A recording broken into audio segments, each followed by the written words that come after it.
Oh, crap, that's her. I'm too old to recognize my wife. Oh, no. You two need to get matching bracelets quick, because one of you is going to get lost. Welcome to Then You Ruined It, a podcast where two friends who refuse to meet in real life give each other plenty of reasons to stick to that opinion.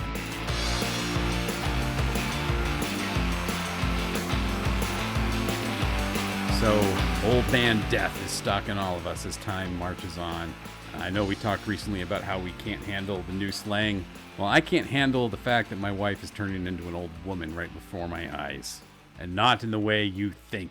Wipe that smirk off your face. He's making things up. Sorry. No, he smirked. I smirked because I was like, what does that mean? And then I feel like it's just going to end in you getting in trouble. So I'm all for it. Probably, but not for that. So we're going to the mall as a family. And while we were on the road, my parents called or we called them. And so I had us all on speakerphone to talk to my parents. And so we all had to have a family chat in the car as I was driving there. And then as we pulled into the parking lot, my mom's like, oh, hey, can we talk to your wife for a few minutes? Just hand the phone to her. I have a couple questions for her.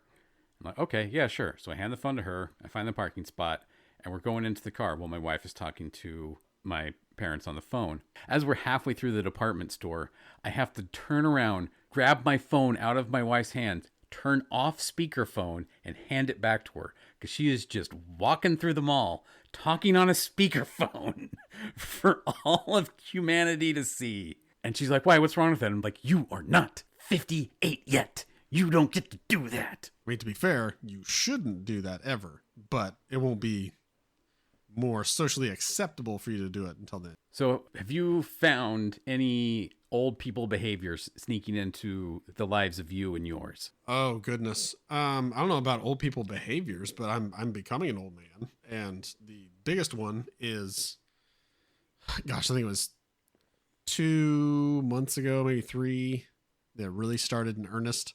I would be doing what I do usually in the evenings, watching TV with my wife and also looking at my phone or usually in a tablet device, just scrolling through Twitter or whatever while watching the show. And I'd noticed that as I'd be watching the show, if I looked down at the tablet, all of a sudden out of focus. I'm like, oh, I'd look back at the TV and it would go out of focus. I'm like, no, what? Huh? What's going on? I couldn't stay in focus. So I'm like, okay, well, maybe that means I need to just focus on one thing. Like I need to stop switching back and forth. And I mean, that does help, obviously, but it's also, you're getting old. And I do hold my phone. And depending on the day, I have to hold my phone at a different distance to read it. I'm like, oh, okay, today we're out here. All right. Oh, no. And then 3 hours later, it'll be way closer to my face. I'm like, okay, no, weird. It just changes so rapidly. And like I said, the distance is getting pretty far in some cases. Like it's way out here. And I'm like, okay, this is feet away from my face and I can read it better than here. Oh God, I can't read it at all. And yeah, in several instances, I've actually narrated it out loud to myself. Just to point out how ludicrous it looks and sounds. You are old. Yeah. Oh, nope, not a reading glasses day. Okay. Nope, maybe just one reading glass. Okay, this is what I do. Try this look and I can see. Okay. Now don't let anyone see me. Do not go out in public like this. Yeah, I've gotten to the point. I can still see good. I'm real good at the back and forth. That doesn't bother me, but it's really bad for my wife. And it has gotten to the point where when I'm trying to show her something on my phone, she will just grab my wrist and put it where it needs to be at that point. Because I will try. I've tried going the back and forth, and this going back and forth, waiting for it to go into focus for somebody else is just a fool's errand. So she will grab my wrist and take control. Like, this is where I need it right now. And I'm like, okay, great. What do you think of this meme? Because we're young, hip people. Yeah, I saw this on TikTok. Well, no, not really TikTok. Somebody took it from TikTok and put it on Twitter. And then, yeah, I know it's called X. And I didn't do it. And they put it on Facebook. So now I can see it. See? The quality is absolute garbage. And I think this meme is maybe 2 years old. But isn't that funny? Watch, the kid gets hit. Oh, he backflips so many times. Isn't that fun? I'm glad we enjoyed that together.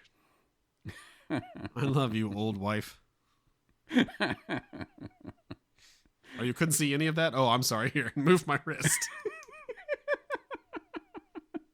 You're in charge now. Yeah, you might as well be, because I can't be. Do you watch the show Ghosts at all? Yes, the British and the American versions. I haven't checked out the British one yet. We're almost done with season 3 of the American, and I have a new podcast idea for you, but I'll save that for off mic. But there's an episode where, if you haven't seen the show, this young hip couple, she hands him her phone to look at, and he does the whole phone angle thing without even realizing. He's not old in the show, but the actor is obviously older than they play, because that's how Hollywood always works. And he did the thing, and I'm sure it was totally subconscious. And I'm like, oh, we need to go back. Look what he did. She's like, what? No, do it again. What? Do it again. What is he doing with his phone? She's like, holy crap, that's what I do. I'm like, I know. It's just so normal for you now. Like, this is how people look at phones in your brain. Yeah, pretty much. So I did have a moment the other day so my wife for many years has dyed her hair, and lots of people do that.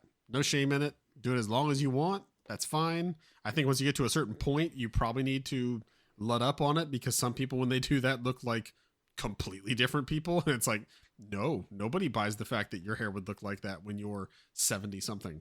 You should be gray. But she's had some grays, so she's wanted to, dye them out every, I don't know. Usually it would be for like special occasions. Like if we're flying out to see my family, okay, I'll dye my hair before we go do that. If we're going on vacation, yeah, I'll dye my hair before we do that.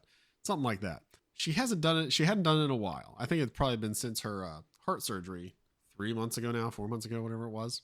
And that's, totally acceptable and fine and even expected. And I didn't know if she was going to do it again. I was like, I mean, that's wonderful. If not, I'm fine with that. It's her choice. I forget what the occasion was, but she did dye it the other day. And I saw it and was like, okay, yeah, your hair's dyed again. So it's much darker. Nope, as long as you're happy with it, I'm happy. I don't care. And at some point later on in the day, I saw her from like across a room and just not from the back. And I was like, where is my wife? Who's that person? It legit threw me. When she turned around, I was like, oh, holy crap. So does she dye it a different color? Or no. It's a little, get rid of grays. Sometimes it's a little redder than her natural color, but she's a brunette. It's a kind of, yeah. I mean, again, there's, some gray to it now, but it's a lighter brown probably. She dyes it darker, sometimes a little redder, but not drastically different. No, not like pink or purple or anything like that. I've seen it before, it's been a while, maybe since I've seen it dyed that dark, I guess. But when she turned around, I legit was like, oh crap, that's her. I'm too old to recognize my wife. Oh no. I had to sit down. Oh, it's my hips. Oh God, here it goes. It's all happening. You two need to get matching bracelets quick, 'cause one of you is going to get lost. It kind of feels that way. Yeah, there's definitely some moments, some days. Like today, I was going to get my son from the bus, and all of a sudden my ankle just starts acting up. And I'm like, oh, okay, so this is fun. This does happen. It flares up every now and then, and just will really like almost be able to put no weight on it. And it sucks. But it usually goes away in like 30 minutes, and whatever it was just is gone, and I'm able to walk. Nope, not that day. Saw plenty of people on the way down to the bus and on the way back up that I knew. Are you okay? It's like, yeah, just ankle pain flares up. He's like, oh yeah, I get it. Like, yeah, I know you get it, but you're in your mid 50s. That's when you find out the really scary thing is they're also 45. And you're like, oh crap. I know for a fact that is not true about the people I am talking about, but still hobbled up the street, and my son has decided that when he gets off the bus, the first thing he should do is take off his backpack and run. So I'm left holding his backpack and just, in this case, hobbling down a hill and then up a hill. And God, I just looked so pathetic, and had to be the day where 2 neighbors like stopped in their cars and wanted to talk to me. I'm gonna ask you a question, but are you okay? It's like, yeah, I'm fine. Just ankle pain. The weather, I don't know, is hurting. It's, what do you want? Getting old and feeling it in certain days in giant spurts. It's inevitable. But the sight thing is, I try and tell my kids, because, they're behind the 8 ball as far as getting glasses. Like I had them in 2nd or 3rd grade, I think. I think my wife did too. So we're like, it's going to happen. Just someday you're just going to be able to see less from like the back of the room, and you should tell your teacher, and, we'll get you glasses. And I'm sure they're both just like, nuh-uh. Parents are nerds. I'm not going to be a nerd. I've seen the nerds in my class. I'm not a nerd until you are a nerd. You cried when I said no Zelda. You're a nerd. And you were very specific about protestations about it. So, yeah, it is what it is. Yeah, I mean, the time marches on. Like all we can do is there are some parts of it that we just have to accept, like like the ankle hurting, the lifetime of exercise you needed to build the strong joints. That's past. That ship has sailed, and you are without that. So sometimes you're just gonna hurt. Sometimes my knee is real bad, and I start hobbling around, or my family will be like, "Oh, hey, what'd you do to your knee?" I'm like, "I sat weird for 20 years. This is what happens. I chose to live a life then that led to this." But there are other things that we can do better at. That we like, the no talking on the speakerphone at the mall. That's a choice. Yeah. So we need to be looking out for those. Like if I start relating everything to fishes I didn't actually catch, tell me to stop. I mean, I would do that anyways. I hate fishing. I'm not telling you have to go fishing. I'm just saying I can't relate to that at all. So yeah, I would just shut that down. Yes. I forget how talking to Jason works. Did I find it personally interesting? Nope, move on. I'm going to stop you right there. I don't care about hunting. It's why it takes 5 hours to record one of these. We record 10 times until I'm happy with one. I had so many suggested topics. This is the first one you didn't just say, nope. It's like, I like what I had to say about it, but your subject was boring and stupid. I like all the parts with me in it. Yeah. If you could just edit this podcast to be a 7-minute Jason monologue, that'd be great. Yeah. Considering you edit these shows, it is very surprising that I'm not just completely butchered more often. Because I'm dedicated to the honesty of the craft. Okay, now the audience should know that I rolled hard at that.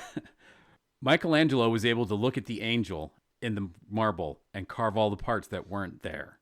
I look at the podcast and I see the crazy diatribe between the two of us in there somewhere, and I just edit all the marble out until it's set free. I think the probably better analogy there is Michelangelo sees the angel and sets it free from the marble. And you see the angel and say, "Oh, its dong needs to be bigger." And you go to chisel around it and it just falls off. You, oh no, it's a dongless angel now. Which would be perfectly, I think, probably ecumenically correct. I don't think it should have a dong, period. But, I work with what I got. Wait, no. Angels should have dongs. What are you talking about? Are we going to get into a theological discussion here? It ain't heaven without my wiener. I've never been there, so I don't know. But I would imagine if we're all going to be happy and in heaven together, if you believe in such things, then we're probably all going to be smooth down there. It's the star bellies on the sneeches that cause problems in the first place. So what you're saying is I can't go to heaven because I wouldn't be happy without my wiener, and nobody else would be happy if I had my wiener. Yeah, I guess that's kind of crude, but yeah, that boils it down.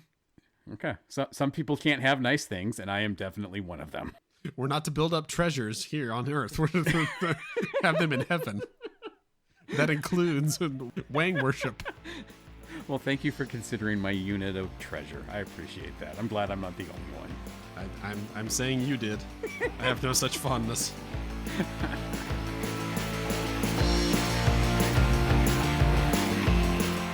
Thank you for joining us for another episode of Then You Ruined It. If you enjoy our flavor of nonsense, please like and subscribe wherever you found us. And please share with your friends and cooler family members.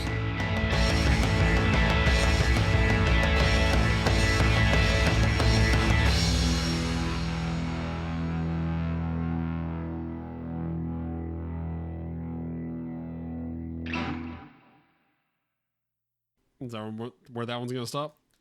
Unless you have more old people talk. I don't. I can probably talk more about Wings on Angels. Okay, then let's keep going. No. Okay. I don't know that I can, but I'm saying I'd more rather talk about that than getting old.